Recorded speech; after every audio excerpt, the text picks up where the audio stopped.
Olá, queridos irmãos, queridas irmãs, como é bom ter vocês aqui conosco no grupo de Reflexão Bíblica São Jerônimo, fazendo tesouro, meditando, aprofundando a Palavra de Deus. E hoje é festa, é memória de São João Bosco, fundador dos Salesianos, essa congregação religiosa que está presente em vários países do mundo e com uma forte presença, inclusive, no Brasil. Presença, aliás, missionária. Eles trabalharam muito no Mato Grosso, na Amazônia, juntamente aos indígenas, juntamente aos povos originários, como a gente chama hoje, né? E também fazendo toda uma catequese para o interiorzão desse Brasil. Então, hoje é memória de São João Bosco. Estamos na quarta semana do Tempo Comum, quarta-feira, dia 31 de janeiro. E o evangelho que nos é oferecido para a meditação hoje é Marcos, capítulo 6, de 1 a 6. Vocês já vão ver aí embaixo na vossa telinha, né? E hoje, então, vamos falar um pouquinho de Dom Bosco. Vamos comentar um pouco sobre este grande santo da nossa igreja, né? São João Bosco nasceu perto de Turim, na Itália, em 16 de agosto de 1815. Muito cedo conheceu o que significava a palavra sofrimento, pois perdeu seu pai tendo apenas 2 anos de idade. Sofreu incompreensões por causa de um irmão muito violento que teve. Dom Bosco quis ser sacerdote, mas sua mãe o alertava: se você quer ser padre para ser rico, eu não vou visitá-lo, porque nasci na pobreza e quero morrer nela. Veja só que frase forte de sua querida mãe. Então, Dom Bosco entrou para o seminário em 1835 e em junho de 1841, aos 26 anos de idade, ele recebeu a graça da ordenação presbiteral. Um homem sensível, de caridade com os jovens, que se fez tudo para todos. Dom Bosco foi ao encontro da necessidade e da realidade daqueles jovens que não tinham onde viver e necessitavam de uma nova evangelização, de acolhimento. Para isso, ele criou os oratórios, os famosos oratórios. E por meio desses, as catequeses e orientações profissionais foram surgindo para esses jovens, dando uma esperança de vida nova. Exemplo para eles foi pai e mestre, como encontramos citado na liturgia de hoje. São João Bosco foi modelo, mas também soube observar tantos outros exemplos. Em 1859, tendo o auxílio de Papa Pio IX, fundou a Congregação dos Salesianos, dedicada à proteção de São Francisco de Sales, que foi o santo da mansidão. Isso Dom Bosco foi também para aqueles jovens e para muitos, inclusive aqueles que não o compreendiam. Em 31 de janeiro de 1888, tendo se desgastado por amor a Deus e pela salvação dos homens, ele partiu.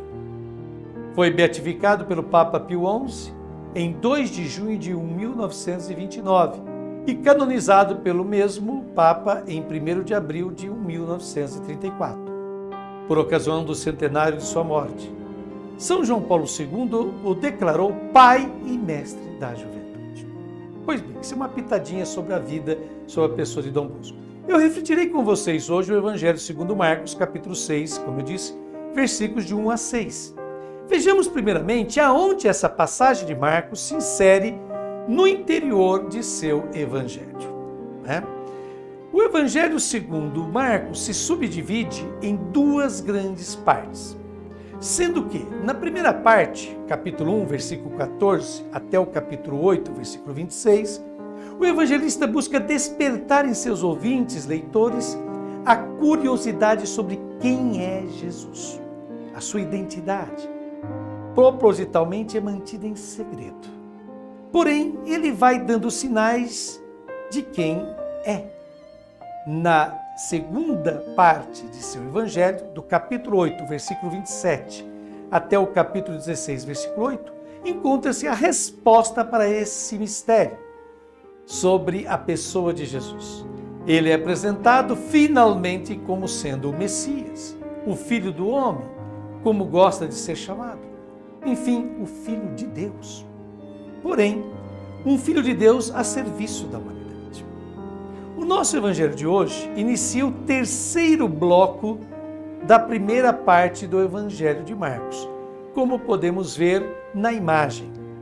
Após percorrer vários vilarejos da Galileia e ficar famoso pelos seus milagres e pregação, Jesus volta pela primeira vez ao seu povoado original, o local onde foi criado pela sua mãe e pai. Agora vemos fotos de como era uma casa na época de Jesus, naquela região da Galileia. Percebe-se o interior e o exterior. Tudo muito simples e rústico, como podemos observar. Pois bem, em Nazaré, Jesus teve de conviver basicamente com dois ambientes. Primeiro a família e o segundo a sinagoga. Família, sinagoga. Afinal, esses eram os dois canais de socialização naquela época.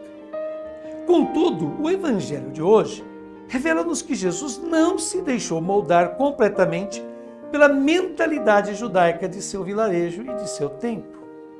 Jesus não mais pensava, falava e vivia como era de se esperar de um cidadão de Nazaré e um filho de Maria e José. E isso foi imediatamente percebido pelos habitantes desta aldeia. Por isso, eles vão dizer: de onde lhe vem isso? Que sabedoria é essa que lhe foi dada? E tais milagres realizados por suas mãos? Não é ele o carpinteiro, o filho de Maria, irmão de Tiago, de José, de Judas e de Simão? E suas irmãs não estão aqui conosco? Como está lá em Marcos, capítulo 6, versículos de 2 a 3. É triste perceber como a imagem que os moradores de Nazaré tinham de Jesus, a qual não mais correspondia ao que Jesus havia se tornado, impediu-os de acolherem Jesus tal como se apresentava diante deles, na sinagoga. No fundo, eles rejeitam duas posturas em Jesus, o Nazareno. Vejamos quais posturas são essas que eles rejeitam. A primeira postura que os nazarenos rejeitam em Jesus é a sua liberdade. O seu jeito de pensar, falar e agir manifestava um espírito livre diante das pessoas, fossem elas conhecidos, amigos ou parentes. De outro lado, percebia-se a sua liberdade diante das instituições, como era o caso da sinagoga. A prática de fé de Jesus não se fundamentava na lei de Moisés, mas no amor do Pai que ele vivenciava em si e para os outros. A segunda postura que os nazarenos rejeitam em Jesus é a sua profecia. Acolher Jesus como um profeta, um enviado de Deus, significaria estar disposto a escutar a sua mensagem e a pôr em prática o reino de Deus. Isso certamente estragaria a tranquilidade que reinava naquela aldeia, perdida no interior da Galileia. De fato, o grande empecilho, o maior problema que Jesus enfrentou, não apenas em sua terra, Nazaré, mas em todo o seu caminho, foi o fato de não se identificar com